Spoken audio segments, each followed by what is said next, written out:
Hello friends, இன்றைக்கி நம்ம instant சாம்பிராணி எங்கள் வீட்டில் பார்த்திங்கன்னா இப்படி தான் இருக்கும். இவ்வளோ டர்ட்டியாக மெஸ்ஸியாக அது பார்க்கவே கொஞ்சம் ஆக்வர்டாக இருக்கும். அதனால் நான் மீஷோலேருந்து ஒரு சூப்பரான ப்ராடக்ட் கொண்டு வந்திருக்கிறேன்.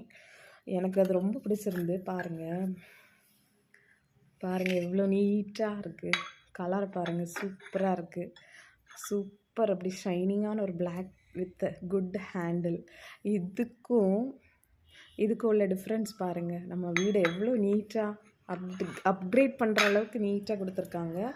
ஜஸ்ட் ஒரு 150, அரௌண்ட் 150க்குள்ளே தான். இங்கே பாருங்கள், இதில் இப்போ வச்சு காமிக்கிறேன். இங்கே பாருங்கள் எவ்வளோ நீட்டாக இருக்குது. அந்த மெஸ்ஸியே அந்த பவுடர் அந்த மெஸ்ஸியே இல்லை. எவ்வளோ நீட்டாக இருக்குது பாருங்கள். சூப்பராக இருக்குது. தேவைப்படுறவங்க கமெண்ட்டில் லிங்க்குன்னு டைப் பண்ணுங்கள். தேங்க்யூ.